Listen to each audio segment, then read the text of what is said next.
नमस्कार दोस्तों, हम लोगों ने दो टेंस के बारे में समझा कि कैसे बनते हैं। प्रेजेंट इंडेफिनिट टेंस सीखा, प्रेजेंट कंटीन्यूअस, और अब हम लोग प्रेजेंट परफेक्ट टेंस देखते हैं। प्रेजेंट परफेक्ट टेंस में पहचान ये है कि इसमें वाक्यों के अंत में चुका है, चुकी है, चुके हैं ऐसे शब्द आते हैं। अर्थात ऐसे शब्द आते हैं जिससे ये लगता है कि कार्य पूर्ण हो चुका है। तो लिखते हैं, अंत में, थोड़ा ऊपर लिख रहे हैं हम, इसी के सामने रखना। अंत में चुका है, चुके हैं, चुकी है, इस तरीके से शब्द आते हैं। बनाने का नियम क्या है कि सबसे पहले आपको सब्जेक्ट लिखना है, प्लस अगर एक वचन है तो हैज, बहुवचन है तो हैव, प्लस वर्ब की थर्ड फॉर्म प्लस ऑब्जेक्ट। बस अब ज़्यादा कुछ नहीं लिखेंगे हम, इतना ध्यान रखना। सब्जेक्ट हैज या हैव में से हैज लगाएंगे एक वचन हेतु और हैव लगाएंगे बहुवचन, प्लस वर्ब की थर्ड फॉर्म प्लस ऑब्जेक्ट। ये पहचान होती है और ये नियम है आपका। देखते हैं हम लोग।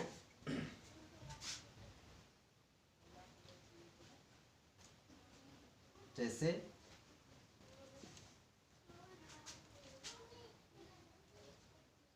राम जा चुका है, तो सबसे पहले तो लिखेंगे राम। अब देखेंगे राम क्या है, एक वचन है कि बहुवचन है। राम शब्द से क्या लग रहा है कि बहुत सारे राम की बात हो रही है या एक राम की? तो एक राम की बात हो रही है, एक वचन है। एक वचन है तो लगेगा हैज।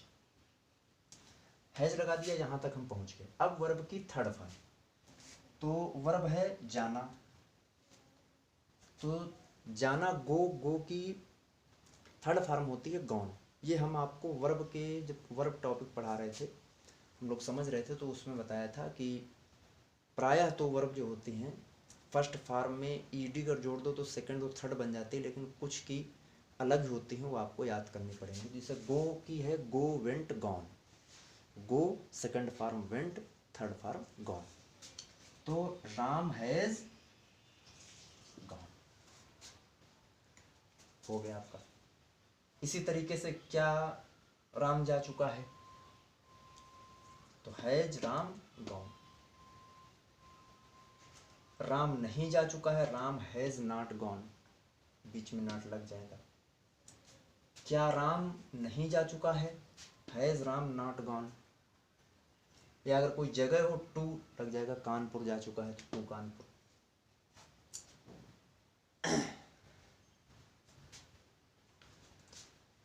दूसरा देख लेते हैं उदाहरण।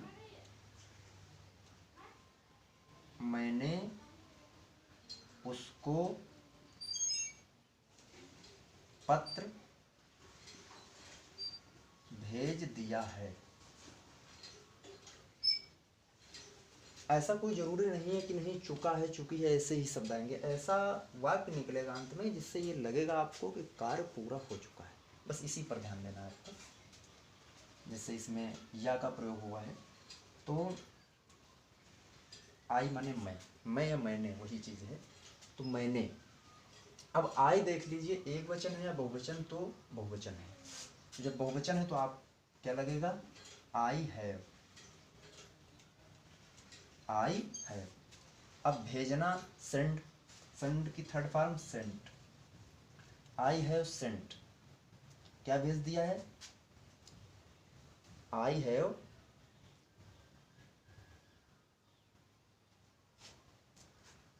सेंट, मैंने उसको, मैंने भेज दिया है। क्या भेज दिया है? पत्र भेज दिया है।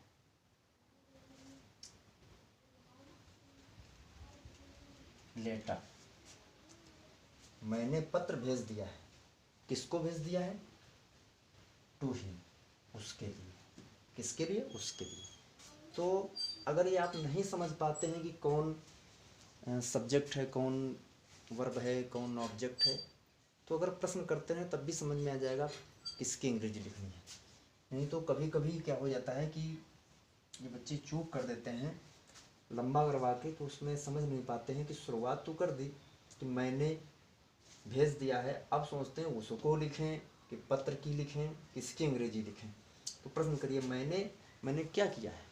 भाई वर्ब तो यह है कि मेन वर्ब बताओ, तो मैंने भेज दिया है, भेज दिया है। अब अगर सोचो किसके लिए भेज दिया, तब तो आ जाएगा उसके लिए भेज दिया है। प्रश्न भी सही होना चाहिए कि मैंने भेज दिया तो क्या भेज दिया है। भेजने से संबंध किसका है, तो लेटर का है। लेटर भेज दिया है, किसके लिए भेज दिया है, उसके लिए भेज दिया है। अब इसी को अगर इंट्रोगेटिव बनाना चाहूँ कि क्या मैंने उसको पत्र भेज दिया है, तो have I sent letter to him, इस तरीके से बनेगा। वही सिस्टम है। अगर नॉट का प्रयोग करना चाहो तो आई हैव नॉट, नॉट यहाँ पर लग जाएगा। उम्मीद है समझ में आ गया होगा। तो अब हम लोग कुछ होमवर्क समझ देख लेते हैं।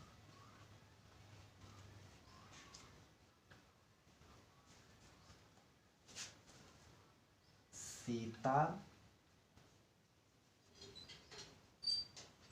अपना कार्य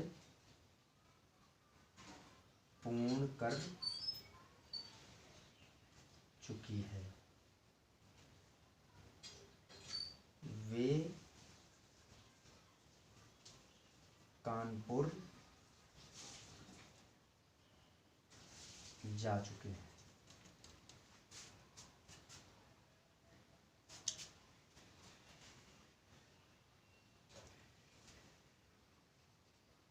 मोहित खाना खा चुका है। इन वाक्यों को आप लोग अंग्रेजी में ट्रांसलेट करके जो हमारा व्हाट्सएप नंबर है, उस व्हाट्सएप नंबर पर आप लोग ये काम भेजेंगे। आगे फिर हम लोग प्रेजेंट परफेक्ट कंटिन्यूअस चौथा है उसको देखेंगे, और फिर पास्ट टेंस में एंट्री करेंगे, उसके बाद फ्यूचर। धन्यवाद।